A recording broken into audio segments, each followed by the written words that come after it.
Ladies and gentlemen, welcome back to the A-Gap Podcast.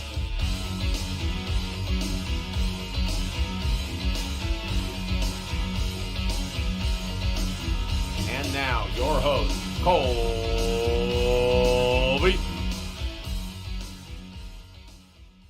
Ladies and gentlemen, cheers to you. Welcome back to the A-Gap Podcast. Today is Tuesday, June 14th. We are in our Miami Vice fresh button-ups in shades. If you got them, go put them on. We're going to have a good night tonight talking sports and just talking about what happened over the last week. So we're glad to have you here. Let's get into it. Boys, you are looking so damn fresh. Matt, I'm going to ask you, who are you wearing? This is a Gucci, actually. Oh, wow. Ooh. Oh, no, I found this at a thrift store. He's on fire! It is not Gucci. Well, that's okay. Well, gentlemen, always. I would have bought it.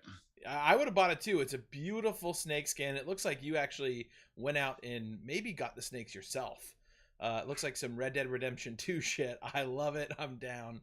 No snakes were harmed. Don't worry. Okay, good. Oh, good. thank God. Yeah, we don't have enough of those. Well, gentlemen, as always, good to be back. I'm going to ask you, how was the week? How was the weekend? Whoever thinks they have the best story, speak now. Oh, John, you are on mute, my friend, but it looks like you were very eager to get to the punch. My washer and dryer exploded. Oh, wow. That's a good Okay. story. Yeah, let's hear a little bit about that. What happened? Well, so Jess and I got a wild hair and we were like, you know what? Let's reorganize the closet, get some clothes away. Let's kick summer off right, start a nice clean closet. And so we're doing all this work and I've got a mountain of laundry. So I start a load and then I go in and about another hour cleaning, come back outside, open the dryer to get it prepped. And a huge plume of what smelled like burning plastic hit me right in the face. Oh. And so I'm pretty sure I knocked off a couple of years off of my life with just that one thing. So good on me, right? Yeah, But, carcinogens. But then open the washer, same deal, big old plume of smoke. I was like, oh, well, this is probably not good. And so called maintenance. They came over. They kind of popped their head in real quick, took one smell. They're like, yeah, you're getting a new one. So today had my AC and heater replaced and then getting a new washer dryer. It's been a busy week over here. He's already. on fire! That Literally. That was for your dryer, not necessarily. But you are getting a bunch of nice new things, so congratulations, I guess, right? That is true. The AC that they just installed is much better than my former 1980s AC. So we're doing good. Staying cool. Staying cool. Well, yeah. Must be nice. I was say, speaking of 1980s air conditionings, we were actually over at Tom's house. Yeah, I know. Yeah. Watching the Game 4 of the Warrior series, which we will absolutely be getting into. But yeah, Tom, how was your weekend, man? What'd you do? It was good. I worked. I watched some sports. That's about it though. Nothing too crazy, I got my both trash cans on the street in time for trash day this week. So Well done. Well done. That can cause problems. 100%. Matt, you get into anything too crazy? Nothing too crazy, but it was hot. So it was like 95 in the area. I went hiking, went up a peak. It's called Squaw Peak, but we should censor that because Palisades Creek. Palisades Peak is what we'll call it. Yeah. Hell of a climb. So that was fun. It was really worn out. And then on Sunday, I played my first 18 of the year. Ooh, nice. How'd it go? All right, so it was really bad. Okay. I mean, my legs were a little bit sore. The first 9, no alcohol, so I had to switch it up, get some Mickey Ultras in me, and we got going a little bit. But, there you go. First 18 of the year, I wasn't stoked, but it felt pretty good to be out there and got the itch. Dude, we golfed. I golfed for the first time in 6 years. I forgot about that. Yeah. True.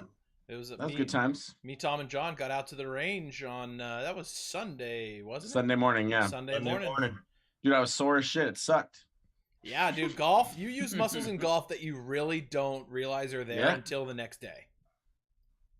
I specifically went out that Sunday only looking for contact because I try and mash the ball and nothing goes well. So making good contact this time and things were going much straighter for me. Me and John Absolutely. were better than when we got there, which is all Absolutely. that we can ask for, you know? Exactly. Most improved by Mhm. far, I would say. Which, Yep. hey, when you go to the range, it's all you need. You just want to get a little bit of progress. Be better than the last A time. little taste to get you in next time. I got one birdie. Let's Ooh. oh, dude, I got let's nice. go. That's a great round. If you I can don't get think a I birdie parred. in- I don't think I parred any other holes. Definitely didn't birdie any other holes, but I got a birdie. Nice. Can I address the Right. chat really quick? please. Jessica says that Matt peaked in high school, and I'm gonna do a follow-up joke with that and say Matt's more used to the valleys in life than the peaks, so that must have been a nice trip. Yeah, okay. Boom, boom. Daddy, chill. This All true though. turned into the roaster Matt real quick. Yeah, Real really. quick. Wow. I got the sunglasses on so I can hide the tears. Yeah, there you Future's go. bright, man. It's all good. Well, I'm glad we all have the golf itch because I'll be honest, I've been looking for some boys to go out there with. So hopefully we can get it all going. I actually went out and played yesterday. Just played a quick 9 with some friends that are moving out of town. So it was a wonderful time. Played all right, Nice. had a good time. So, but yeah, golf 2 days in a row. My hands were probably feeling it the most, a little raw, I would say, but it was a good time. Other than that, Colby, you hit some piss missiles, dude. That's my terminology. thank Fucking you hit it hard. Yeah, I like golf. I was, I was I surprised. enjoy golf. It's very fun. I don't really look like an athlete, but like you said, from the waist down, When I get the calves ripping, dude, oh man, I am unstoppable.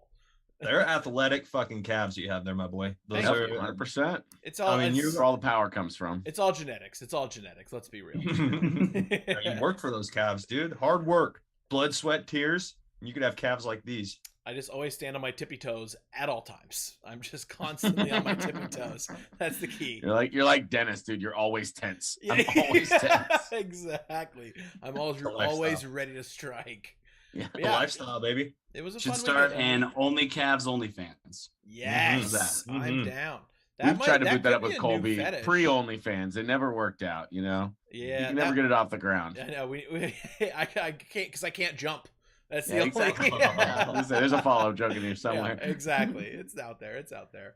But yeah, it was. I'm just happy to have some boys in the golf sphere, and I love watching you guys improve, especially at the range, because then it gets me happy that you're happy to go play golf. So let's get after it. This is going to be our golf 2020. We still have to challenge Spivey Special Podcast to an 18-hole scramble. All True. 4 of us versus the 2 of them. They're both pretty good, I will say. So I They're gonna think need all golf. 4 of us together, we can put together a good round. Absolutely. So We can figure out how to sabotage them. Like we'll spike their drinks with alcohol, not anything crazy. all right, Deshaun Watson, relax. Whoa. I know those weren't the Burying allegations. the lead. I burying the get it. lead. I was thinking maybe put some like whiskey in their soda. Nothing crazy. Yeah, Yeah, exactly. there we go. Like, oh man, this Coke tastes. Get him like a it- triple IPA instead of a single, you know? There we You know. go. There we go. All right, I'm down. A double Tito soda versus a single. Unlimited. All right, let's get them, boys. All right, gents. Well, it sounds like we all had a wonderful weekend. We all got the golf bug. But I also would say we got the bug for some good basketball. So as I mentioned earlier, we were talking about we went and watched Game 4 at Tom's house. Electric performance by the Dubs. Steph Curry just went absolutely off, even the series. And then last night, we all know the Dubs took the 3-2 lead at home. Steph didn't really go off. He actually ended his, I don't know exactly how many games it was. It's like something like 220 something games without a 3-pointer in a I thought it playoff was game. 162 playoff games or something. Oh, is like it that. 162? Okay, so then maybe Playoff, though. 233 games in a row, including There it is. playoffs. Playoffs? Including playoffs. playoffs. Okay, All there right, we so go. there we okay. go. So unfortunately, that streak has come to an end. However, he had a lot of support last night, specifically from Wiggins. That dude looked insane last night. Just what a performance. Fun to watch them win like that at home. And I mean, obviously, as our resident Warriors fan, John, I got to start with you. How are you feeling going into Game 6?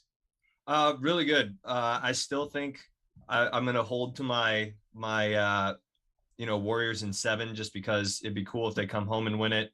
I think they could still go to Boston and win it, though. The team's playing hot right now. Like you said, Andrew Wiggins is really coming out of his shell. It's been fun to watch, all the talk show circuit go back on those receipts where everybody said that Wiggins coming over from Minnesota was washed and that the Warriors had no idea what they were doing. And XYZ, and then here he is, giving us double doubles in the playoffs, averaging like 22 points a night.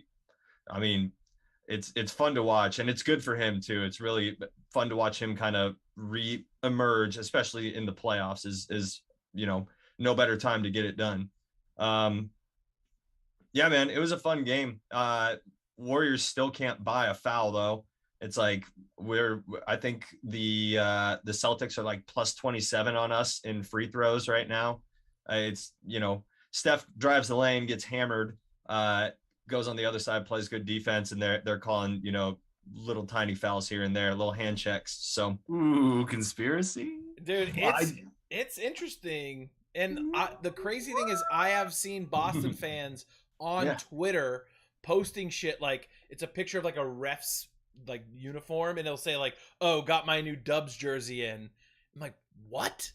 It's really funny because all the stats prove otherwise. So it's hilarious. Celtics fans are slowly showing why they're the biggest babies in the NBA. So I'm going to continue to watch their Twitter and watch them implode and just smile all the way to the bank. So they're not as bad as Jazz fans, but man, watching these playoffs, they're a close second.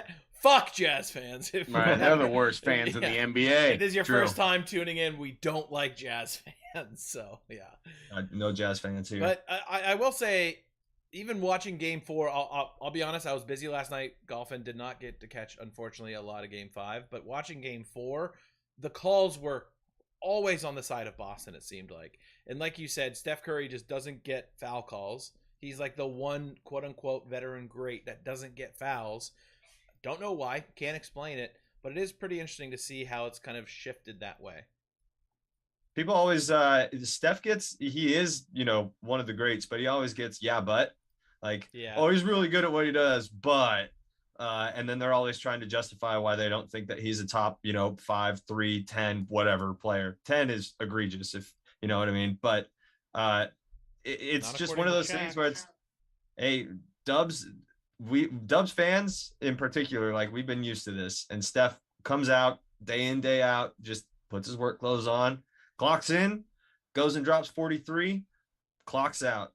And then, rinse and repeat, man. The guy's a consummate professional. He never makes waves. He's a staple in the community. It's just, I don't know. It really doesn't matter. Steph gonna Steph, so let the man cook. Hell yeah. Did you see that Shaq said that he's like, Steph Curry is now in my league. He is a top 10 player of all time. That's awesome. Yeah. Because coming from Shaq, that's big ups from a literal great, an actual great.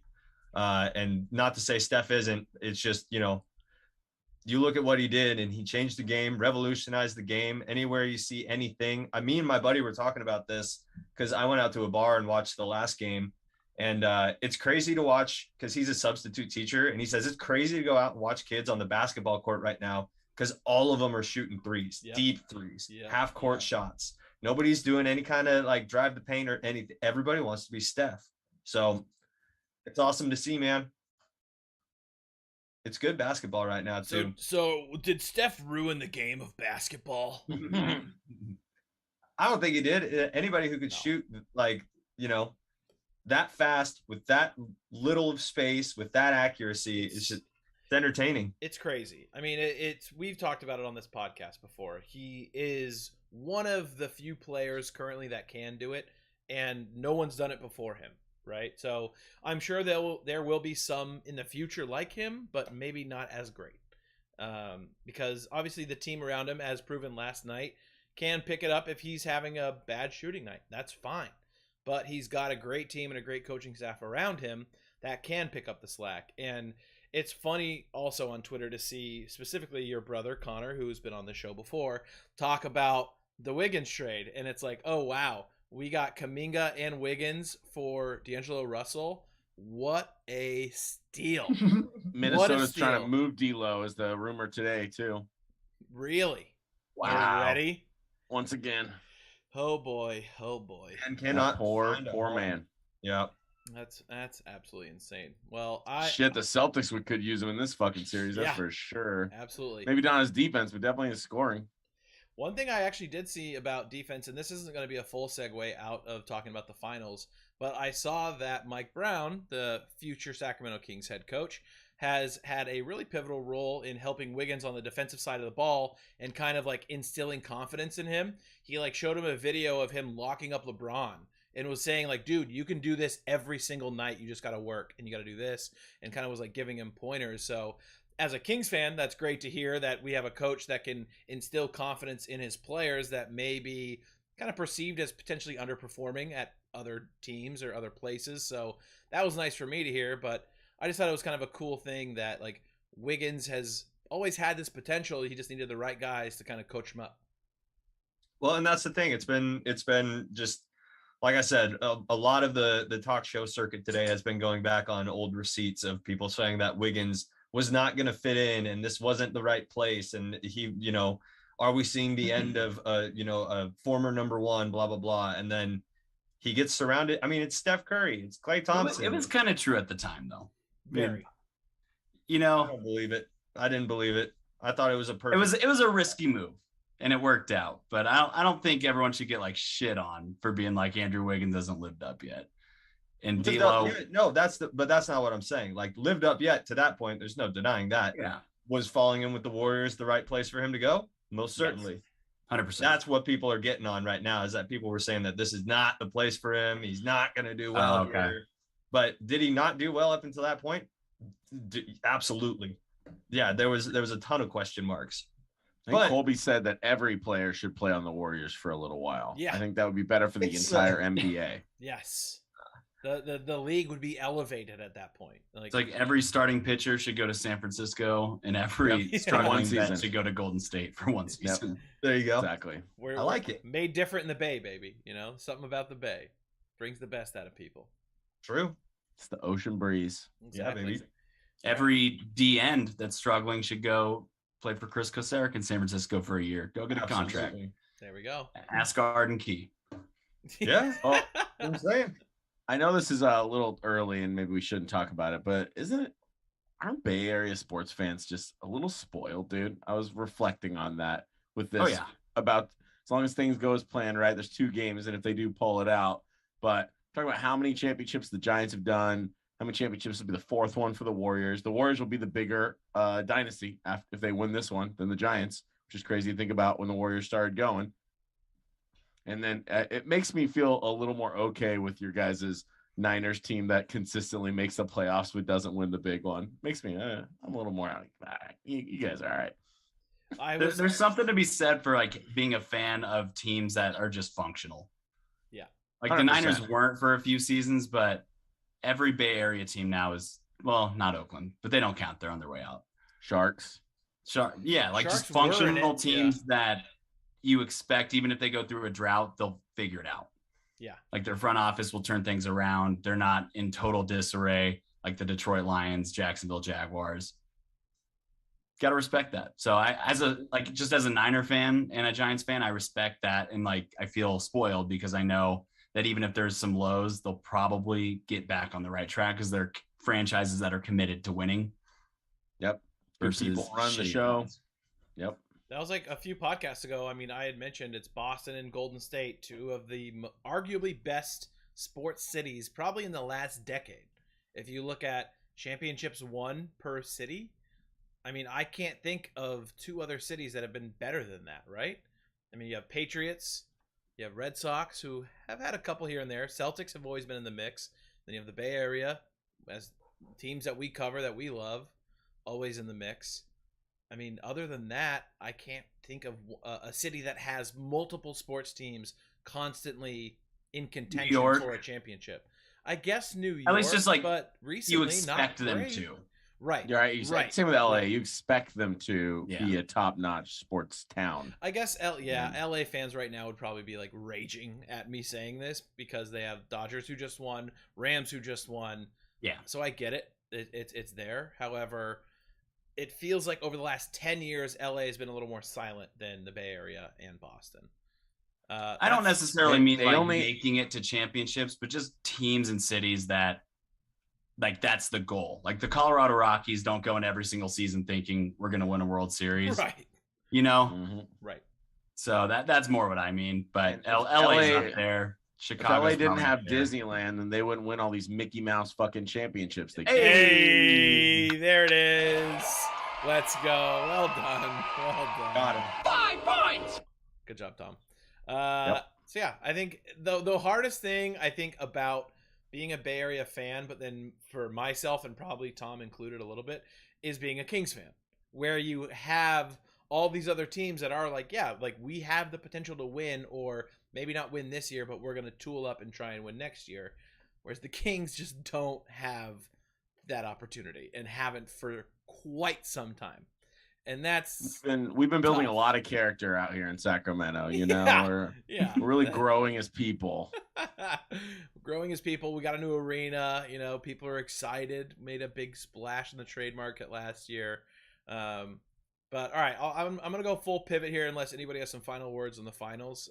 We have when is game 6 is Thursday. Thursday. There we go. Nice. I'm right for once. All right, so we'll be tuning in and we'll be covering that. We'll see who had game 6 for the Dubs in here. Who had some game 6 predictions? So I know I did. I changed I it. said though. game 7. I've been 7. Yeah, I've been 7 since the beginning of the goddamn playoffs. That is me true. Me and Skip Bayless. And you also said Celtics too as well, right? Yeah, I said Celtics, Warriors, Warriors 7. Damn, Tom's a prophecy. All right, so we're gonna move on. I think now to a little bit of Kings talk. We haven't done it in quite some time. It's been a little Nice, silent, dude. but Make a YouTube video, Colby. yeah, here we go. All right, boom. Turn on the camera. Start it. So the Kings obviously have the 4th pick in the draft. Kings Twitter has been on fire recently with who we should pick. Obviously, I think Jaden Ivy is the big name right now. If one of the top 3 big guys falls to us, we'll probably take them. However, there's also been a lot of trade talks happening. Lots of rumors.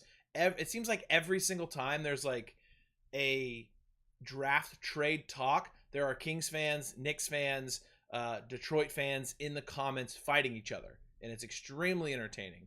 But Tom, I want to open the floor. You said that you have some very interesting trades that you want to talk about. Let's start with the ones that are already being discussed. That infographic you had was very interesting. Yeah. Here, a lot of stuff, and it might be hard to pull it up. I might be able to pull it up. You talk a little bit about those trades, and I'll try and pull it up real quick.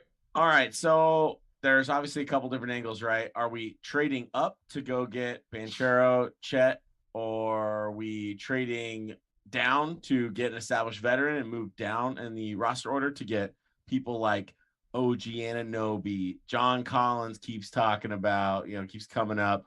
Fucking DeAndre Hunter, like all these wings, right? Basically trade down, keeps feeling like the Hawks, but trade down to 12, give them the 4, and then we get Collins, which I don't think is a very good deal for the Kings, to be honest. I don't think Collins is talent-wise worth losing the 4th pick over the 12th. I agree. So that feels bad. I did like some of the conversation where it's like multiple players, like Hunter and Collins for the 4th, and we get their 12th. Like, gives us all this wing depth all of a sudden, and the 12th pick. I can at least get on board with that. Fuck it. What if we get Bogdanovich and John Collins and pick 12? Bring him back on that fucking expiring dude. Why not, dude? We need a shooting guard. Why not?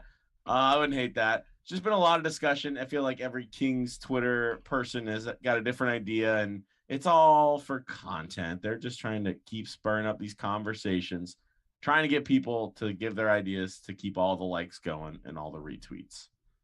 I agree, and I think most of the trades that we're seeing are not really worth the 4th pick. I think the one that piqued my interest, but also let's talk about that one. Still not worth it. One. The Knicks one. Are you talking about the Knicks one? Yeah, you don't think that one's worth it? I don't think it's worth it because Julius Randle is just not a great fit in the scheme for the Kings. It's Julius Randle and 2 firsts, though. That's the thing. So the 2 firsts is what interests me because that then gives us depth to continue building the team. 100%. It's not a win now trade. In theory, yes, it is. We're giving it away is the though, 4th pick, yeah. and we're getting Julius Randle, which would definitely help us win That's now. a squad, Sabonis, Randle, and Fox. That's a squad. And then but we're not crippling ourselves. In fact, we're actually building. We're still kind of building simultaneously. Right. I don't hate that pick at all. And we still get their first round pick. I don't hate it because we get the 2 firsts future, and I don't think the Knicks are going to be that great for the next 2 years, especially without Julius Randle. So those picks could end up being lottery picks, potentially. Who knows? Okay, so I think I have the infographic loaded. Just got it pulled up. It's a little messy. It's going to block our faces. But here it is. So basically, it shows NBA draft targets for the Kings. Shout out to, I got to shout this guy out on Twitter, by the way. I think it's on the top. Is it Ryan Hammer? Let's zoom in a little bit. Yeah, Ryan Hammer 09. Way to go. Great infographic. So it's basically the draft targets for the Kings. So there's the Dream Fallers on the top left with the 4 pick. You can get Jabari Smith, Chet Holmgren, or Paulo Banchero if one of them falls. And then in the following tier, you have Jaden Ivy, Keegan Murray, Dyson Daniels, and Benedict Mathurian. I hope I said that right. The one scary part, a lot of people think the Kings are going to go get Keegan Murray just because it's the best fit. However, a lot of people believe that Jaden Ivy is the guy and is the most talented at that 4 spot. So then you, on the right hand of the pick 4 section, can see vet trade targets highlighted in red. As Tom mentioned, you have John Collins, OG Anunoby, definitely pronounced that incorrectly. Anunoby. Yeah, Anunoby. There it is. The DeAndre Jedi. Hunter, Jeremy Grant, Kyle Kuzma, and then, of course, as we just talked about, Julius Randle. So, interesting names, a lot going on the far right. What do you like of those names, Colby? What do you like of those veteran names right there? Honestly, the John Collins, who's making a difference? I don't think any of those names are worth a 4 pick. Straight up, right? They would need to come with multiple firsts and probably one other player. That's the only reason why the Julius Randle trade seemed interesting to me, is because it came with the opportunity of a future after that. Rather than everyone saying just John Collins straight up, or like you said, John Collins and maybe who was it? Herter, right? For Kevin Huerta? Yeah, Herter for the pick. It's like, or DeAndre again, Hunter. Yeah. I don't know if that's worth the 4, because if you do go get a guy like Jaden Ivy paired with Fox and Sabonis, it's incredible. Yes, you do have a guard stoppage. Once again, you have that log jam like we had last year with Tyrese Halliburton. Here we go again. Yeah, exactly. So that would be the bummer. However, a guy like Jaden Ivy would make such an impact, and he just seems like a physical force that is going to come into the league and make a splash. A guy, maybe like, I hate to say it, but like Ja Morant. He's going to come in and he's going to bring some flash. He's going to bring some athleticism to your team that you currently don't really have except for your star players. So I think I kind of want to just use the 4 pick and go get Ivy. Or if one of the 3 falls, this is my, like, I don't want this to happen, but it could pay off, is somebody trades up into the top 3, picks Ivy, and then we get stuck with Chet at 4. That's not a bad thing, dude. I agree, that's not a bad thing. But I can see John's face. I don't know if he's reacting to something else. But it just, I'm not super sold on Chet yet. I'm not. And it's so funny because, you know, I listen to all these fucking NBA insider podcasts, and they say Chet is by a mile the highest ceiling of any player. And talk about length, talk about shooting, talk about defensive potential, talk about the positions he plays.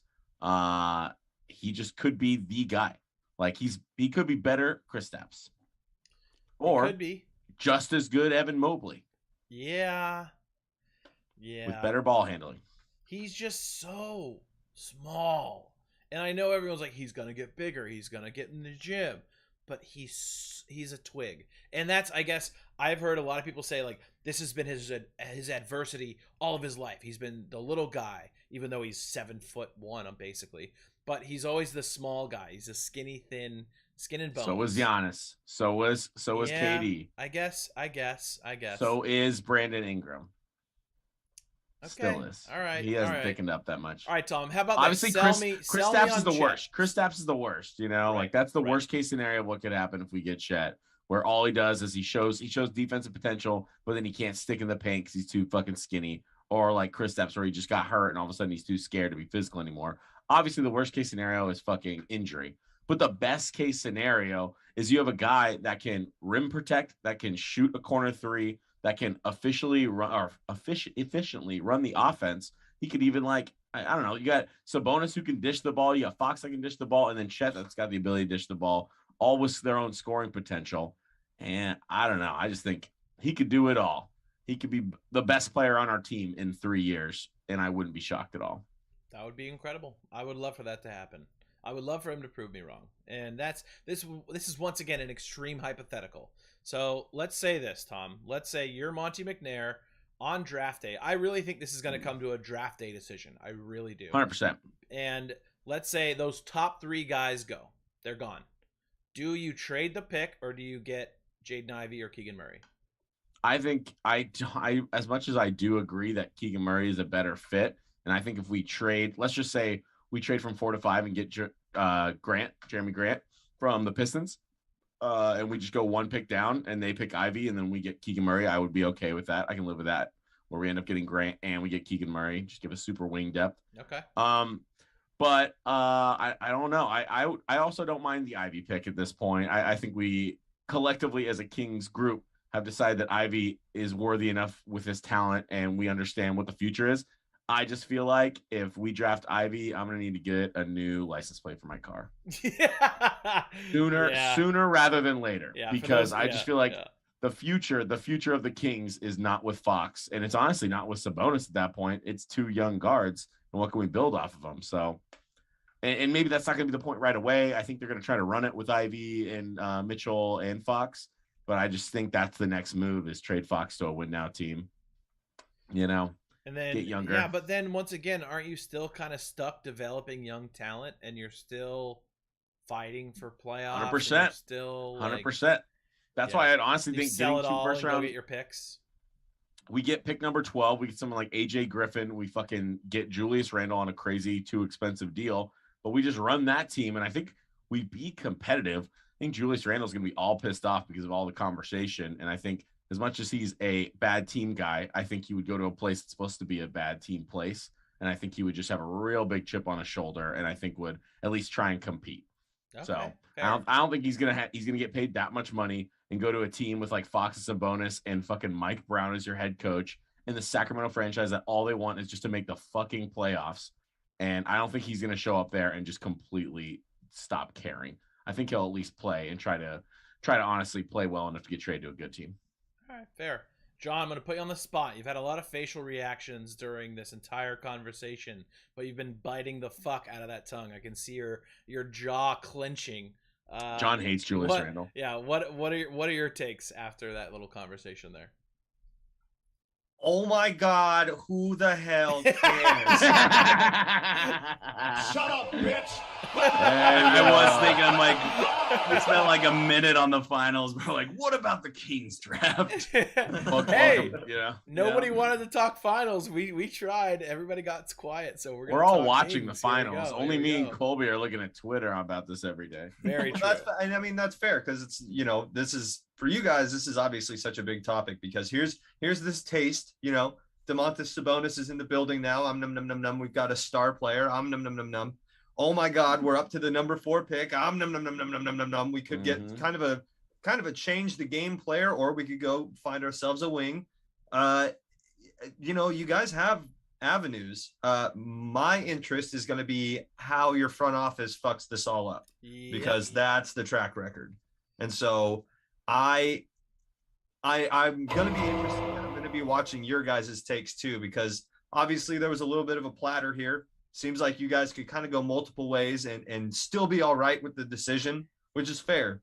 Man, I don't know. I'm kind of with Colby about Chet.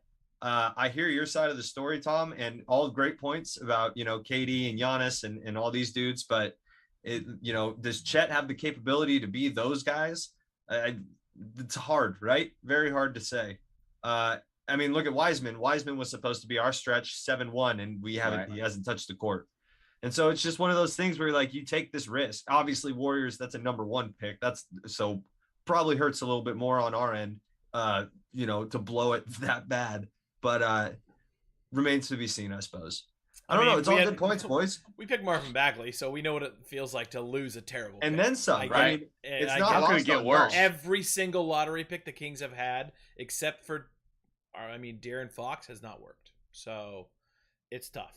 One thing I will say, which was pretty funny, and I shared this with you guys in the group chat, Jaden Ivy tweeted out, this was, I believe it was yesterday. yesterday, he said, quote, "It won't be easy. Adversity gonna hit, but we not folding." And it was like, everybody was like, this motherfucker's going to the Kings. He knows. He knows. He knows. His agent just hit him up and said, "You're going to Sacramento. Here it goes." However, he tweeted shortly after that, or actually it was this morning, I believe, or no, yesterday morning, and said, all caps, destined, aka destined for greatness. So it's like, did he get a message that maybe he's not going to the Kings, or did he maybe his PR guys were like, "Hey, let's not get down on ourselves. You're going to be destined for greatness. Let people know about it." It just, I mean, we could sit here and talk about his Twitter all day long, but I think it was really funny. Kings Twitter blew up. There are already so many jersey mock-ups of him in Kings jerseys next to Fox and Sabonis. It's crazy at this point. So it's classic Kings fans. Like, if it's not Jaden Ivy, even if it is Chet, the Kings fans will be pissed. And they're going to be like, front office fucked this up. That's going to be the narrative, and it's going to be a 100%. hell of an offseason. I got one more for you guys here. Whenever. No, you guys keep going on Kings. Keep going on Kings. So you sure? So I got one more for you. Riveting and interesting. So guys, trust me, you're not that guy. I took myself and I looked into the time stone, and I looked at all the different alternatives of how this can go. I went through millions of different alternatives, and I found there can be only way that the Kings will go back to relevance, not in 3 years, but next year. Wow. And I don't get the Star Wars reference. I don't get it. The first domino that needs to fall is Kyrie Irving not re-signing with the Nets. Oh, that pisses me off. That pisses me right off. Then we just maybe might have a new head coach that maybe would excite a certain power forward who is in a win now mode, a certain man who knows that we will build him a statue, and he brings us to one playoff series, and he's so pissed off at the Nets that he's willing to get traded for the number 4 overall, and he comes on down to Sacramento, the true Slim Reaper, Kevin Durant. No way. He wants to. Everyone's been talking so much shit the entire playoffs. All he wants to do is come back to the Western Conference and beat the fucking Warriors. And he's like, you know what I can do it with? The fucking Kings, baby. And we build it. And we build a statue. There's only one possibility where we make the playoffs next year, and that is it. Shocking. Like that take. Yeah, I think you need to play the what you just said. Oh yeah. That was the dumbest thing. There it is. Find that one, dude. I may have removed that one. It was too long. I don't really know how many years we've been doing this podcast, but I think I've talked about Kevin Durant coming to the Kings at least every offseason. Oh yeah. Here, I'll hit you with this one, Tom. Victory screech!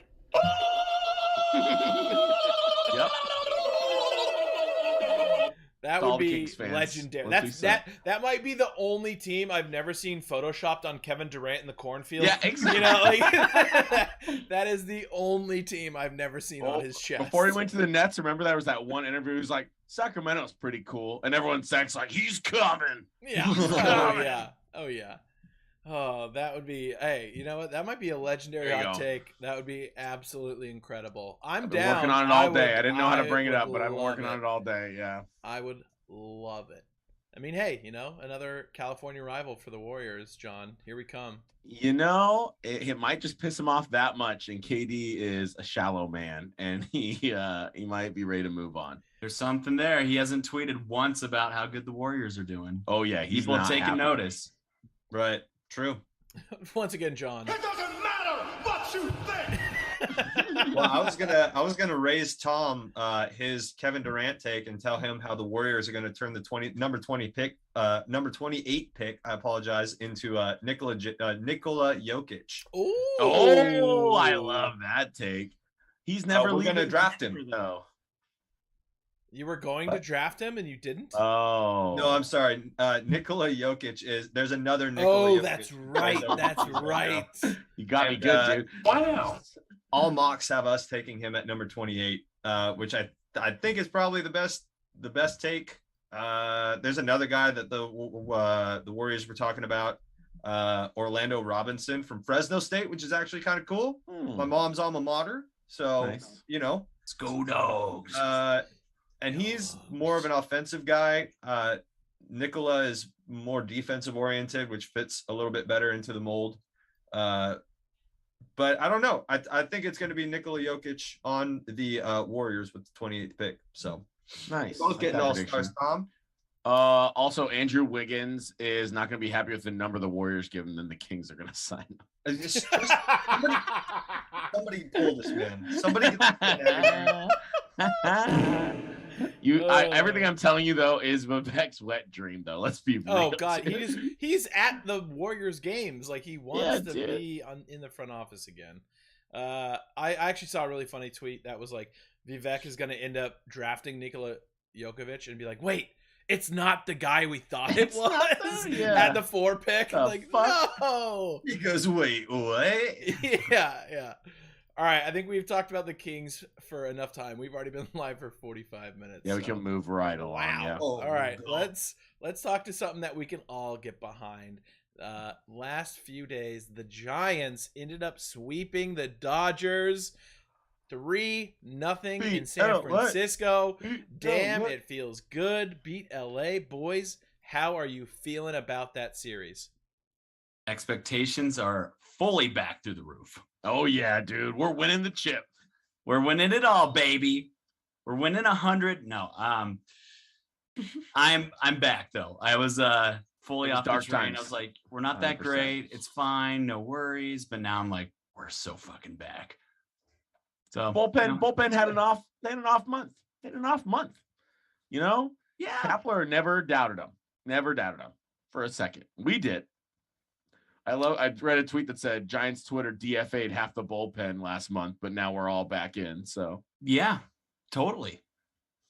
I mean, Jake McGee went from a closer to a middle reliever who's got like a 6.5 ERA. Your setup guy's Dom Leone.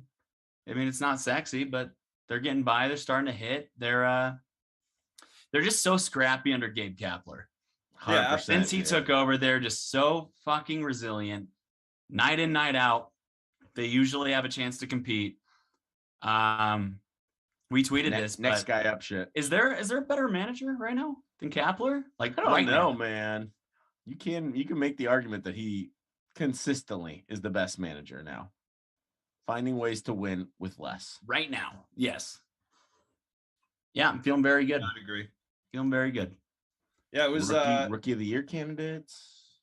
I mean, that was the big thing for us was litmus test, right? Is we're beating some of these, not dog shit, but some of these lower tier teams, and then we were struggling against middle tier teams and not beating anybody in the top tier, and then to come out and sweep the Dodgers. I think I'm right with you, Matt. I'm back. I am fully, for lack of a better term, I'm fully torqued on this season, baby. I'm down to watch Giants baseball again. It's fun again to be a Giants fan. It's our brand of winning too. We didn't just it wasn't a regular. It was some fucking close ass defense, scrapping together a couple of runs, great pitching. Like that's the Giants way. Fucking torture is way back.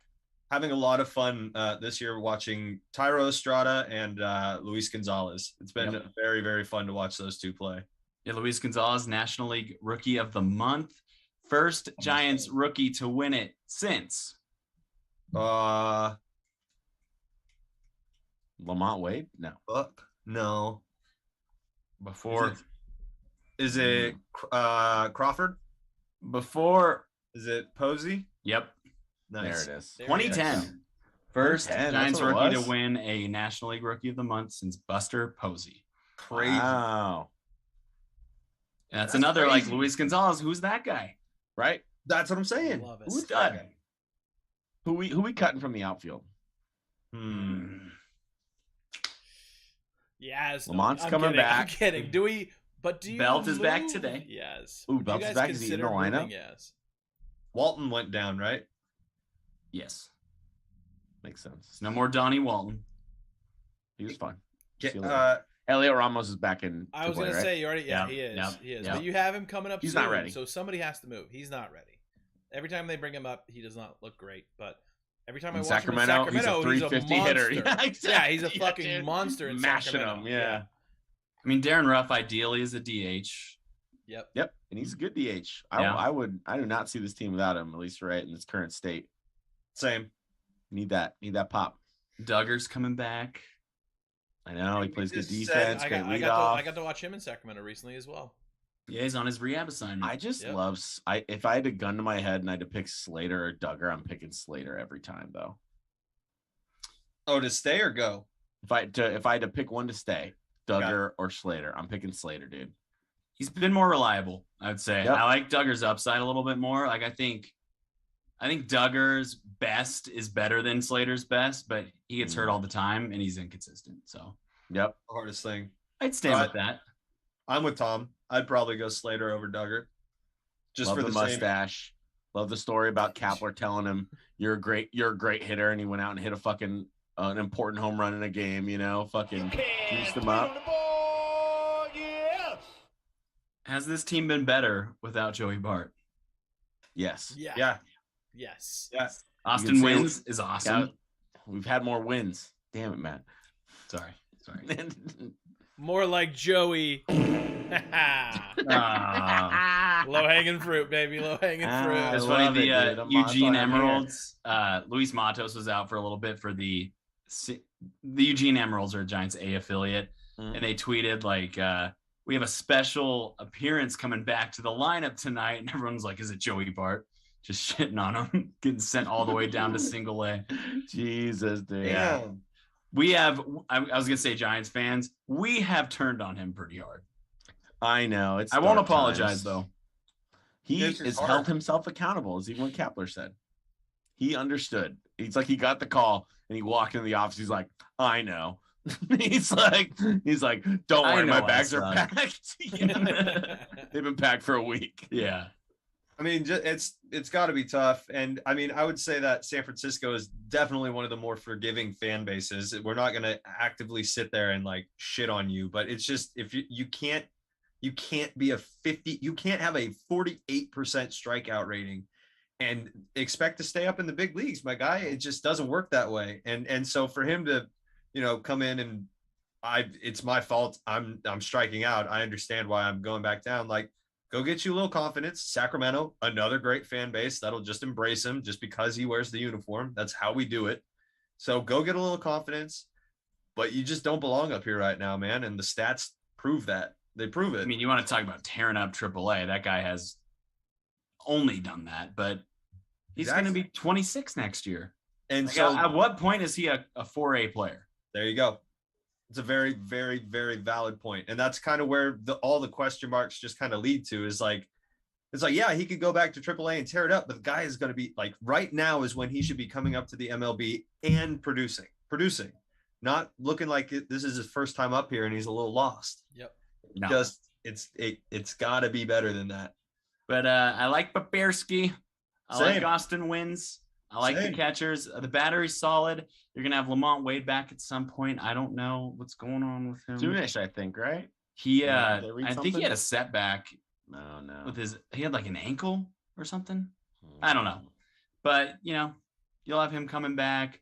Junis just went on IL. That but sucks, Tony dude. After his Disco's on a best rehab fucking assignment, start. so we're kind of playing musical chairs. Matthew Boyd was going to be coming back, but he just had a setback too. But I don't Are we know. looking It'll for be starting interesting to see what they pitching do for at trades? the deadline. Yeah. Yeah, are we doing starting pitching? Is that the move, Matt? Bullpen. Bullpen. Maybe a starter. No. I don't think Maybe they a would go starter. for like a frontline starter. Oh but yeah, definitely not. Bullpen. David Bednar, Pittsburgh Pirates. I'm going to speak that into existence every week on this podcast. Every week. Let's go. Hell yeah. And you know what? I'm going to echo it. Fuck it. Let's go. Let's put it out there in the universe. I will say the last River Cats game I went to, which was last week, it was a full on bullpen game, and I couldn't help but think like Farhan is testing these guys to see like, can we bring up anybody right now? And they got blown out. It was like 8-3 final, and it's like, nope, none of these guys are ready yet. So it's just, seems like bullpen's the move. Sammy Long had a great bullpen start on, was it Saturday? Sammy Long pitched on national television against the Dodgers. I think so. I thought it was. He was fantastic. So they got it in him, but Is that the lefty with like the super quick delivery? Sammy Long, baby, yes. Yeah, he's fucking awesome. Sammy Long looks like we went to high school with him, and he looks like a good dude. Tom, you're not that young. All right. I get what you're saying, though. He looks like a guy. Like I personally went to high school with him, you know? He's 26, Tom. You didn't go to high school with him. Sorry. Just 1 year removed. Give me a break, bro. He's a year older. Fair. Yeah, he could have been a freshman and you were a senior. It's okay. Yeah. It's worth it. Almost there. Yeah. Almost there. Yeah, it's a good time to be a Giants fan right now. I did hear that the Giants are front runners to get Aaron Judge next year. That's continuing to be a ways out, but running that back, let's go. I'm down. Man, those dollars keep going up with what a season he's having, dude. Yeah, Dude, holy shit. He's a monster. Gonna have to mortgage the stadium to pay for it.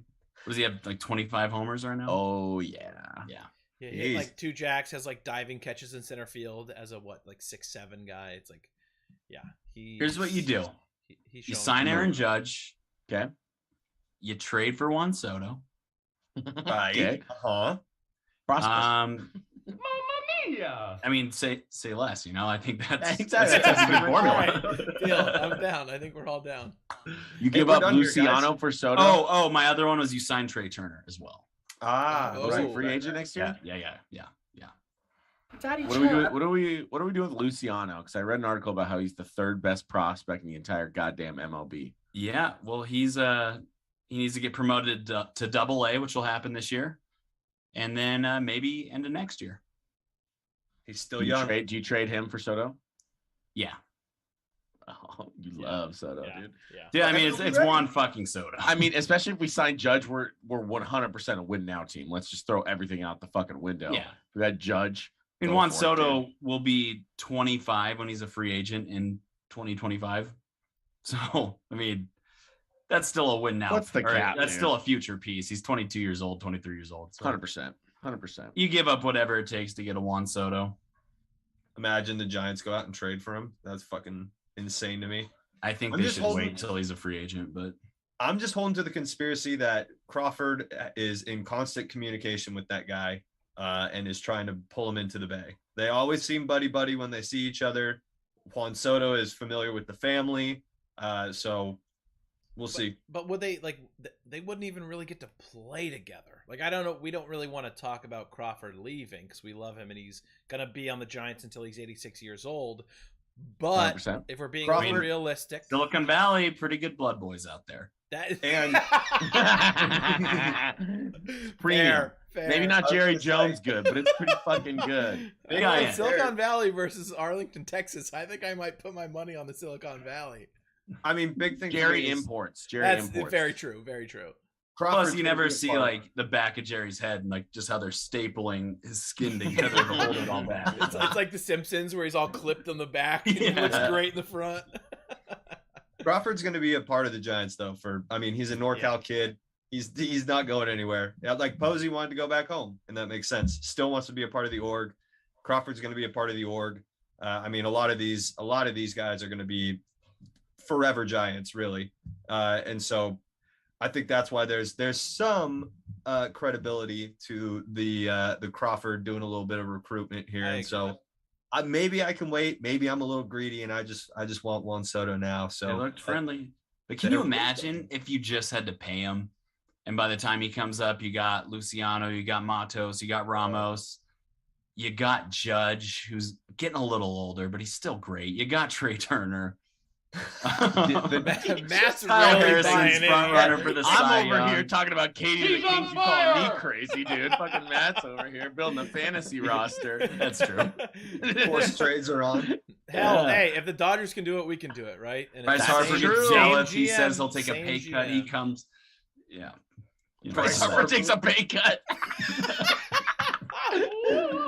Oh man! All right, We're getting a little out of Sorry. control here. Yeah. Getting a little out of Hell control. yeah, dude! But Hell I'm yeah! down. That's I hot. think we'd all be down. Let's go, right? Why not? We've got a running theme for this podcast now. Yeah, we're just gonna Episode. build our teams. We're Yeah. gonna stack our teams. This is it's That'd be like sick, A Gap dude. Ultimate Team basically for each Yeah. sport. True. I'm It'd be down. nice. I'm down. Alrighty, boys. Well, moving on to the next sport, John. It is your time to shine. The Stanley Cup Finals are here. This is going to be an extended hockey hour. We got the Lightning versus the Avs. I think we all kind of took the Avs. Some of us talked about the Lightning and a potential for a three-peat. But I'm going to, once again, John, take the reins. How are we feeling for the series? It's going to be a good series, dude. Like I said, there's kind of on both sides of the puck. Yeah. Yeah. Both sides of the ice. That works. On both sides of the ice, you've got really Hey. good stories. Puck's I mean, fine. obviously Tampa Bay going for 3. It hasn't been done since the Islanders did it in '88, and that team went to 5 in a row. And they're the only other ones to do it. And then you have the Avalanche, who are the homegrown team. I mean, most of their top players, Caleb McCarr, Nathan McKinnon, Landeskog, all these dudes were drafted and have stuck with the team, and they were dog water for a number of years, and they've stuck by and waited and built this awesome roster, and now they're 4-0 teams, and it's fun to watch. I wish it was my team, but it's still fun to watch. Dude, I have a feeling that it's going to be a good series. I have a feeling that it'll go 6 games, and I think Colorado's going to win still. Equally as likely is that Colorado comes out here, is way too fast for Tampa Bay, and just 4-0s this team too, because they are that good. I don't see anybody stopping them. Honestly, I don't see it. I have a question. How did they get so good? Was it like acquisitions? Did they draft this talent and kind of develop them? How are they all of a sudden? Because, I mean, I'll be honest, I haven't paid a lot of attention to hockey over the last couple of years because the Sharks have been dog shit. So how did the Avalanche all of a sudden just become this like super team? So like I said, it starts in the draft. Nathan McKinnon is one of the top players in the NHL right now. Caleb McCarr has made a name for himself. He was the 2019 draft pick for them. You got Landeskog, who's obviously a staple in their offense and a staple of their team. He's been there since like 2013. Who's the other one? I just said him too. McKinnon, Landeskog, McCarr. Exactly. Then you go out and you start to put some of these other pieces together. They had a lot of good signings.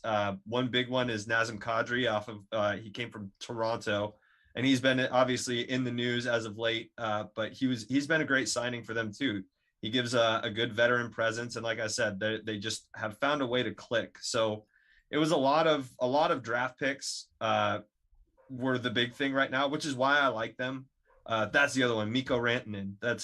Most of their top line is it's like the Warriors. Our big 3, their big 5, all homegrown. And so they've been able to watch this team develop, this core group come together over a number of years and just put together this great run. These deep playoff runs that are now culminating with their chance to get a cup, which is awesome. So I really attribute it to, like, if you can, as a Warriors fan, watching the Warriors come together over these number of years to a culmination of now we're doing, obviously multiple championship runs. And this Colorado team looks very much like the next NHL team to try and go to 3 in a row, so it'll be fun to watch, man. It's going to be fast-paced hockey. The Tampa Bay have a bunch of bruisers on their team, so they're going to try and slow them down. But it's 2 different methodologies of how to play the game coming together, and so it'll be a lot of fun to watch. Hell yeah, I'm jazzed up. Do you have a prediction? I do believe that it's going to be Colorado in 6. But like I said, equally as likely. What's the line? What's the money? I wouldn't be surprised if Colorado 4-0s Tampa Bay. Wouldn't be surprised. I'll take Colorado in 5. Oh, Cool. Like okay. I like it. It's dude. Go for it. I was just gonna say, I in my bones, I feel like Colorado's gonna win this. It's just a matter of how long Tampa Bay can hold out. So you said that they like developed this team over time. Is there? Well, this is probably a dumb question, but is there like tanking in hockey where they were maybe not going all the way out to get great picks and then they're now developing, or do they just have a great system of coaches that are teaching these guys their role, and they all fit together kind of like the Warriors. I would have to look a little bit more into the coaching staff, to be honest with you. I don't know where their head coach came from or anything really about their staff. I'm still on the player side of figuring out hockey as well. But for the draft, I can say that the draft was absolutely broken until just lately, just in terms of the way that the lottery worked. And so recently you had New York, who was projected like a 12th or 13th overall, all of a sudden won the lottery and jumped to number 1. And so I don't know where, actually, I can probably look it up real fast. It's not gonna give me rounds though. It just gives me years. That's all right. That's okay. But I again, it's one of those things where they drafted this really great core of talent that is stuck by Colorado and stuck it out, and now is all of a sudden clicking at a very high caliber, and it's fun hockey to watch, man. It really is. So good teams draft well. Yeah, They exactly. do. Take notes, Kings. Yeah, seriously, Sacramento. Take some notes. Tom, I 3 years in a row. Come on. I looked up the odds. So right now, What we got? Colorado Avalanche to win the series -175. Tampa Bay to win +150. So Vegas loves the Avs in this one. And they should, man. They've come out and proved that they're the team to beat for sure. So I think what we do is Lightning come out game 1, win, and then we bet Avalanche to take the series. That's the play, I think. There we go. Do they start Who's in got Colorado home or ice? Tampa Bay? Yeah. Yeah, that's what I was just going to ask. Do you know? Colorado It was looks on Bovada it looks like Avalanche are in the bottom section, which is typically home team. So I believe they start in Colorado.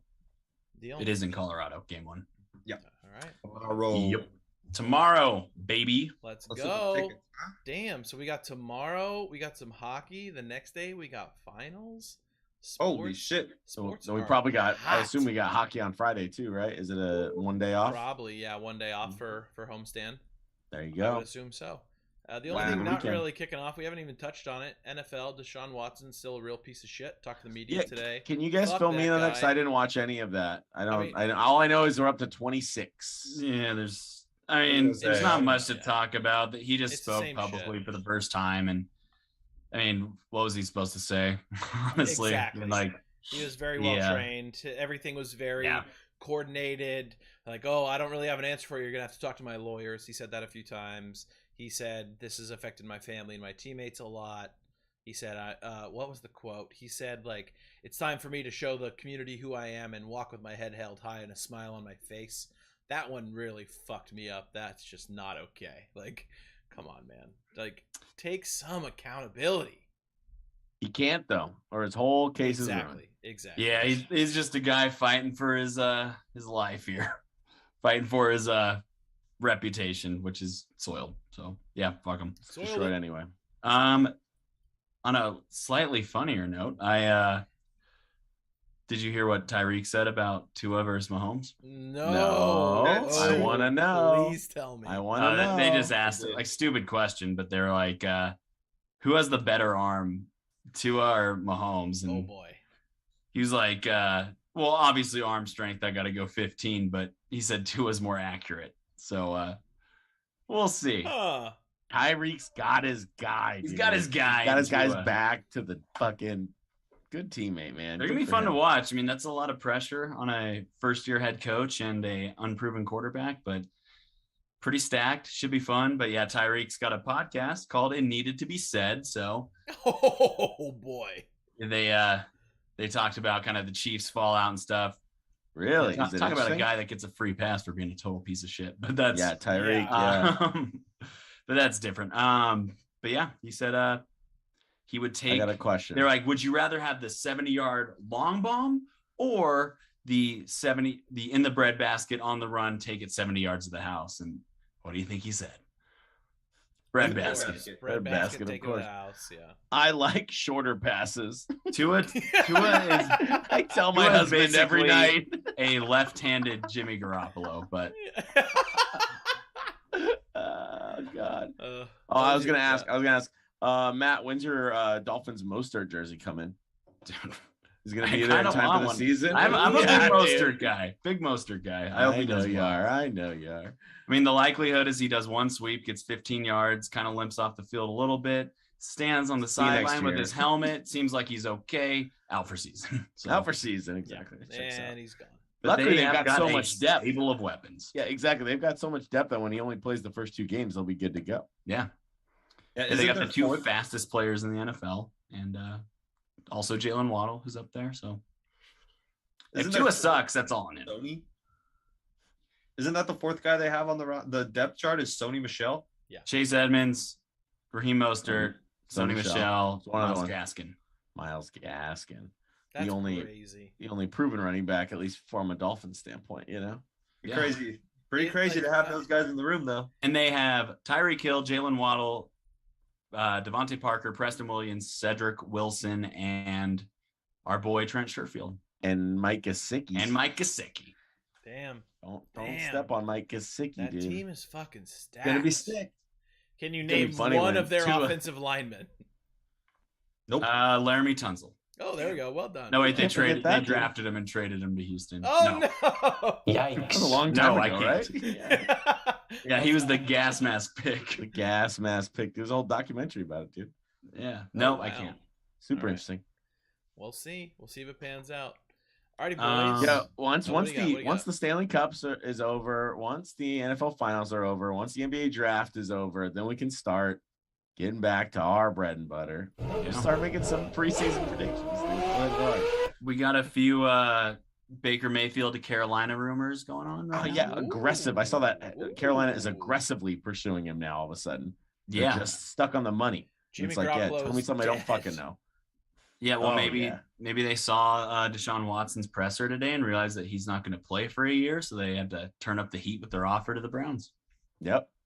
I mean, the Browns did solidly not only sign and give the biggest piece of shit in football a fully guaranteed contract, but they also thoroughly burnt the bridge with Baker Mayfield. So I don't know what's going to happen there. He's got to go, dude. They're going to be starting. Who's there? Jacoby. I think they already signed. Is it Jacoby Brissett? Yep. I mean, that guy is the ultimate neutralizer. I think the Browns fans would be okay with rooting for him. Who hates Jacoby Brissett? Nobody. Right. Yeah. No. How about Jimmy Garoppolo and Jacoby Brissett as your QB room in Cleveland? For a year, though. If it's 8 games, Jacoby, sure. But if it's a full season, might as well invest in Jimmy. I'm down. I mean, it'll be for a bag of chips, but at that point, whatever. Yeah. I'm down for anything at this point. Would the Niners right-handed Tua? There you go. Tyreek Hill says he's the greatest, most accurate passer he's ever worked with. Have you seen him throw a slant route? Right in the bread basket every time. Right on the hands, man. What's this might be a dumb question. I probably have not been paying enough attention. What is the Browns receiving core looking like right now? Because Landry's they got Amari Cooper. Oh, that's right. They got Cooper. I forgot about that. Mm-hmm. Jarvis could come back. Anybody? I thought Jarvis was going to New Orleans. Did he? Oh, did he sign with New Orleans? Okay, so he signed. Yeah. I thought he was hanging out there. Is OBJ still floating around? You got the man of the people, Donovan's People Jones. Oh, Donovan's People Jones. Okay. Yeah. So that receiving core is not what it used to be. There's somebody else on that. They got Njoku, yeah. They probably do. They still have. He's Austin not even Hooper? the best tight end on the fucking roster. Exactly. Yeah. Right. I don't even know if Hooper's still on the roster. They have a third guy that won like a tight end award or some shit and had a couple of good games there. This Bryant, last name Bryant. I wouldn't doubt that the Browns just like tank this year. Jakeem Grant is decent, but yeah, Seems like a big time tank year for the Browns. If Watson's out for the full year, their defense is not trying to tank though. Their defense is like built to win now. Yeah, but that's the thing. What are you gonna do? If you can only score 13 points a game, I mean, your defense could try and hold them to 3 field goals. They'll run the ball, but they'll run the ball really well. Run the ball, play good defense, and that is Jimmy Garoppolo football. Yeah, so Garoppolo defense, dude. He's proven that he can make deep playoff runs with exactly that squad. Bold. I love this spin zone. This is great. Jimmy to And the talk Browns. about every woman in Cleveland fucking hating the Browns to every woman in Cleveland loving the Browns, dude. True. Trying to turn that around, you know. Jimmy could move into that building and do the progressive commercials. Yeah. I wonder if Cleveland seems like a city that would have a lot of subways. It is a Nona in there or whatever. Yeah. He'll be in the Skyline Chili commercials. Let's go. Oh, that's Cincinnati. Oh, yeah. Never mind. Close enough. Yeah, same thing. Well, Same thing. Devin Funchess is back. I'm just throwing out random football headlines, but is he a tight end? He's a tight end now for the Detroit Lions. What? Devin Funchess, bring him back. See it. I can see it. Yeah. All right. Good night. If I was a veteran that's had a rough couple of seasons, I'd go play for Dan Campbell, dude. That sounds like a squad I can get behind. If you're a big, lanky, slow receiver, just move to tight end. Tight end, dude. There you go. Jordan Matthews is doing it. He's Yeah. still in Niner camp for like the third straight year now. Yeah, dude. Don't worry. When you guys cut him, the Eagles will pick him up and cut him. Don't worry. Yeah. We'll keep passing him around. Yeah, that's how it goes. Yeah. Is there anything else in the NFL? Not that I'm aware of. No. NFL's been kind of quiet Kyler this showed up week. to camp. Lamar showed up to camp. Fucking people are showing up. Terry McLaurin is He's still not out. Yeah, going up. McLaurin's still out. DK's still out. Fucking holdout continues. Yeah, where are they gonna go, dude? I feel like they're getting moved. If anything follows the fucking, I guess Debo's the one that we've already kind of been through the woods and now we're kind of seeing the light at the end of the tunnel. But I feel like DK does not want to be on Seattle anymore. They should move him while they can. I agree. Yeah. Go get something out of them. We talked about it last week. They're in a rebuild. Rebuild. Yep. Yeah, Pete's gonna get. The They're hard gonna thing trade with DK McLaurin, and Pete Carroll to a team. Those two are gonna go together. Yeah. And Pete and DK, they're gonna walk into the new front office both with their shirts off, and that's how they're gonna introduce themselves to the press conference. Who's gonna look better though? Who's gonna look better, dude? If you're grading on a scale, I'd say from an age perspective, he's killing it. That's fair. Yeah, I was saying the hard thing with McLaurin though is like they just went and got Wentz. They're gonna try this year. Oh, I got it, guys. I figured out. Jerry Jones is gonna trade for Pete Carroll and DK. That's it. Oh, that's it. Mike There it McCarthy to goes. Figured it Seattle. out. Yeah, exactly. With dude. Zeke too. Fuck it, why not? Mike Jerry McCarthy. Jones is 1,000% going to get Sean Payton next year. Oh yeah, that's Ooh, definitely yeah. happening. Yeah, 100%. that's fine. That's the move. I like that. Mike McCarthy's gonna look great in a USFL coaching outfit. University of He'll Southern fit Florida. right in. Yeah, dude, yeah, sure. Well, I was just saying fat because all those coaches are fat every time I watch those games, dude. Have you? Okay, So actually, big. have you watched a lot of USFL games? They're in 4K, so I like to flip them on just to see how nice they look. Oh, you got the 4K plan? Big baller. I over don't. here. It's just those are in 4K. At least Oh, I thought okay. I turned it off. Maybe I'm not. I'm just paying for it for fucking USFL. Or you get it if you sucker. canceled it, you get it until the end of the month. Trust me, I've done it. I did it for the Olympics and then fucked up on my renewal date and had it for an extra month on accident. I've had it since football season. Totally forgot. Yeah, it's such horseshit. There's barely anything in 4K. It's so Yeah. fucked up. Yeah, It's like, oh, this Cowboys Lions game looks incredible. Yeah, exactly. Sick, dude. I can see the sweat coming down their forehead. I love it. I will say, boys, I'm already just getting out in front of it. On Saturday, I got had a few beers and I decided to place some money on Justin Herbert for MVP. So Ooh, I'm let's riding with go, it again, man. just getting out in front of it. I think he's got I the love fourth it. best odds right now. Let's go. Fourth or I fifth. love Not bad. I actually like his odds. So I do too, and I love him. Drilling on Herbert. Maybe I'll ship you the jersey if it comes close. I was gonna say right after the Mostert one shows up, then the Herbert one's coming right after, right? Oh yeah. that is that was not my guy coming out of college. I was like, he's gonna be all right probably, but now I'm all in. If I could start a franchise with any quarterback, it'd be him. I love when my bias. If you actually could start a turns into life take. with any man, it would be him. 100%. Yes. Hey, you grew up in a Me and you, working class Justin, we could run away. Write him a letter like Mac You guys be Roche cute. Utley. Just like, hey, I'd love to have a catch sometime. I just want to see how tight your spiral is. I love you. All right, boys. Well, that was pretty much it. However, there's a little bit of time left. So if you guys don't mind, I think it's about time I mansplain some Formula One once again to the crew. All right.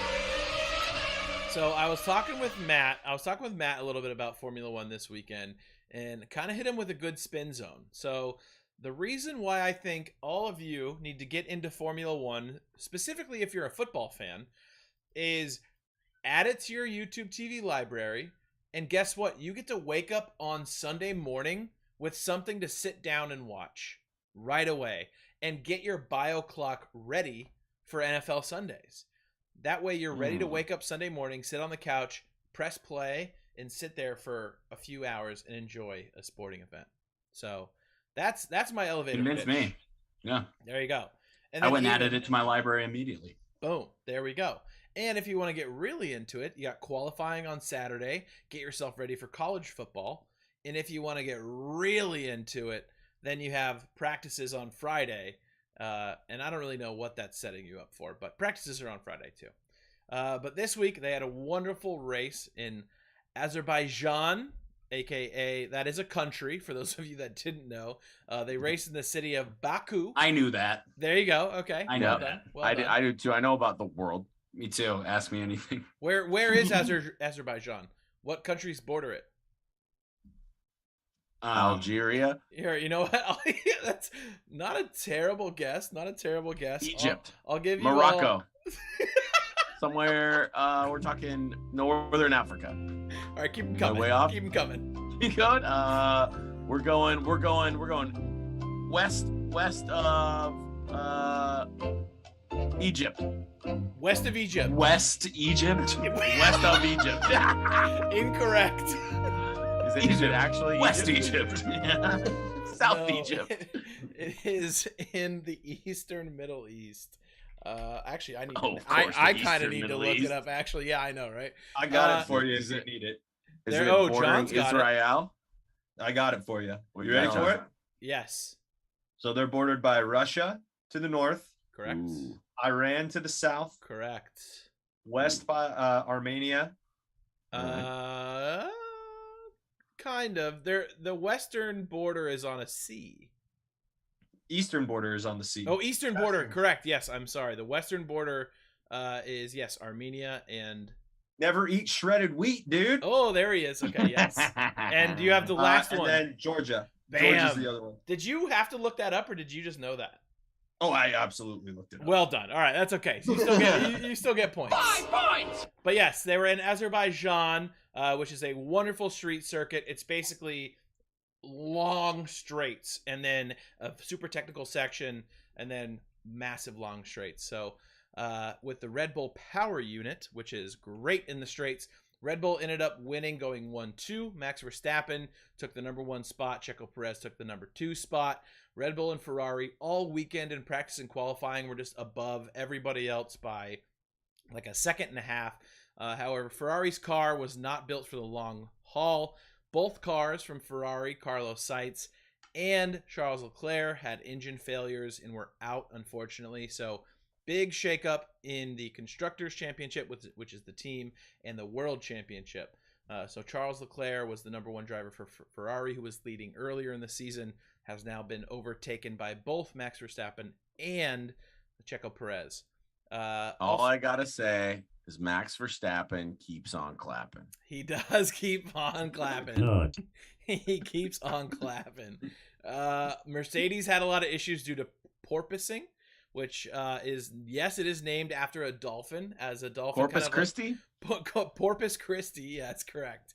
As a dolphin kind of like breaches, basically it's kind of like bouncing up and down. The car just like bounces a shit ton. Lewis Hamilton kind of pulled a LeBron James and was complaining about his lower back the entire race, which he's a little bit older. It makes sense. And the car was bouncing quite a bit. However, with Ferrari out of the way, both Mercedes cars did very good. George Russell ended up 3rd and ended up on the podium, and Lewis Hamilton got 4th. So George Russell continues his massive stint for Mercedes. He's actually better than Lewis Hamilton in pretty much every single race this year. So that's kind of a little dramatic thing because Lewis Hamilton is the GOAT. He's been incredible, and this year he's just not getting it done. Probably due to the new car and the new restrictions that they have on the car. Pierre Or is it Gasly. because he's old? Or it could be because he's old. He might be just getting old. He could retire, and then that opens up a seat at Mercedes, which is extremely coveted, but I don't see him retiring after this season. How does age affect drivers? Do they it's just like general age-related trepidation, or Not really. So this is actually there's just two. like, oh, gotta slow down. Yeah. Oh boy. Oh man, I gotta abide by the Oh, laws of boy. the road. It is funny you say that though, because there's two really old drivers. So Sebastian Vettel, aka Seb, and Fernando Alonso, who have both been in it for a long time. Fernando Alonso actually this race eclipsed being the longest running racer of all time. So he now has the most Grand Prix starts of any racer ever. I don't have the exact number, but it was something like The Cal Ripken of F1. correct. Yeah, he has just like continued to produce. And Seb and Fernando actually finished 6th and 7th. So they're still in contention, and they're in like way less cars than Red Bull, Ferrari, and Mercedes. So in a lesser car, still continuing to perform. So there is like a little bit of degradation, but if you're still in it and that's who you are, you can continue to get great results. The thing is, people are just like worried that he's getting old, we don't want to put him in a high performance car because he could Have a get heart old attack. and want to slow down or something. You gotta stop and pee a few more times along the way. It's just Yeah. Exactly. Just so that you know, Fernando Alonso is 40 right now. He's the oldest one in the F1 field currently. The oldest person to ever start an F1 race. Let's guess the ages here. 78. Ooh, 51. 50. I'm gonna go 44. Matt, you're over. Tom, you're close. And Colby, you're under. 58 years old is the Wow, ever dude. start an F1 race. 58. Oh shit! Oh shit! Oh shit! That's we'll see. crazy. Fernando Alonso out here trying to shatter records, dude. I love it. That's Got some time. fucking awesome. Yeah, he's got some time. plenty of time. Nothing but time. Yeah, it was a wonderful race. Pierre Gasly, who's in the AlphaTauri, which is also a Red Bull car, had an incredible race, finished 5th. McLaren had a little bit of drama late in the game. Lando Norris and Daniel Ricciardo were kind of racing each other. Danny was in front. Lando is kind of the number one driver. In the last lap, basically, he was like half a second away. Probably could have passed him, but the team told him not to. He tried. It looked like he kind of tried for it. Didn't have the pace. So a little bit of drama there. And then Zhou Guanyu, one of the first Chinese drivers, was driving extremely well. Then his engine exploded. So bummer for him. Would have been his best finish of the year, but his engine decided to explode. So that was kind of the quick rundown of the Azerbaijan Grand Prix. But like I said, boys, if you want to get those bio clocks ready for football, just add it to the library. It'll be there when you need it most. Azerbaijan, is that a country? I just want to verify I learned something today. Correct. Yes, A country, it is not a fragrance. country. It is a country. It's a yes. fragrance. It's the new Calvin Klein, actually. Yeah, Yeah, dude. And then Baku was the city that they were in, Baku, which is on the Caspian Sea, I believe. Oh, So- Obi-Wan takes place on that planet. Yeah, exactly. But yeah, boys, getting to Formula One, it's fun, and also I don't want to be the only one to talk about it. John, did you actually watch the Grand Prix? I know you've been getting into it a little bit. I watched highlights of this one, but I did watch, a lot of the drama that you were talking about. Hell yeah, love it, baby. And then this weekend, they're in the Great White North. Oh yeah, Canada, baby. Canada. Oh, really? Canadian Yep. Grand Prix. It is funny though. Where we're the at, two- bud. The two Canadian drivers are like the worst in the worst. So it'll be funny to see their home race, see if they can maybe show up and get some A results. little too polite out on the track. Yeah. Always. Oh, sorry, bud. Always. Oh, sorry, bud. Go ahead and go Oh, by. sorry. It's okay, bud. I'm sorry. Sorry, Yeah. sorry. I'm sure they're all going to be watching probably a Stanley Cup and not be super into it. So we'll see. I just don't want to go too fast there, bud. Yeah, it'll be interesting to see what happens. It's getting really hot at the top with Red Bull, Ferrari, and Mercedes. We might have a 3-team race, but Red Bull just looks fucking unstoppable right now. So Gives you wings. they give you wings. All right, boys. Well, we're getting near the end of the show. Of course, I'm going to ask any takebacks, any grievances, any flowers you want to give, any good stories that you want to end the day on before we close it out. Big Bueller? shout out to the AC crew that came in and installed my AC. Y'all were Hell awesome. yeah. Treated the dogs very well. Both technicians were big dog people, so they loved Zeke, loved Nice. Thor. So good on them. Hell yeah. It was a pleasure working with y'all today. So flowers to those guys. Very nice. I'm going to give flowers to Tom and John for going out and playing some golf. Getting out there on the range, you know. That was fun. Got to pump That the was, boys up. That was a top 5 hangover for me. So that was, I needed to get out there and sweat. And then Tom threw me the lifeline. He pumped a Bloody Mary in me, and I was right back in it. There we go. The man was there for bloody sock game for John out there, dude. Tom even made that joke. Yeah, It was like, 100%. Yeah. it was top 5. But no, thank you for having us out. It was a lot of fun, man. Look forward to getting this little foursome together and getting on the links. Absolutely. Yeah, dude, it'd be fun. I've got a grievance, and it happens to be with my local Chipotle. Yeah. Oh, no. Oh, there we go. All right. This is the only What have reason they why I done? ask anymore. What have they done? I mean, it can might be wrap it. global supply chain issues, but they haven't had guacamole for 3 days. I was going to order 3 days in a row. Didn't until today. I finally sucked it up. Decided to just get a bowl with no guacamole. I didn't want to pout about it, but I reluctantly received my bag at the window, but it's fine. Rice was overcooked once again. And I just do not know how you screw up rice. It's really simple. Figure You it out. literally set it and forget it, and set yourself a little timer. If there's one ingredient at Chipotle that's really super easy to not fuck up, it's the rice, I would think. Yeah. It would go Maybe the lettuce, tortillas. Matt, it's time to move on. lettuce, Time to cheese, move on. tortillas, rice, like in that order. Like, have you ever tried, like, maybe Costa Vida? I'll go to Costa Vida to switch it up. It's just egregiously expensive for what you get Fair. because it's smaller. It probably tastes a little bit better, but you don't get as much bang for your buck. And it's a little less efficient in the drive-through, I will say. Awful. Y'all got No, it's Jalisco's? already awful. Y'all got Jalisco's out there? No. Jalisco's is a good stop around here. This is a grievance too. My favorite taco spot in the whole valley, like really authentic stuff, good vampiros, all that good stuff. There was a murder at that taqueria and it shut down. Oh no, dude. There was a murder. Some crazy like love triangle thing happened with the owner, I think, and they hired a hitman and they hid the body at the taqueria, and you can't eat there anymore. So That checks out.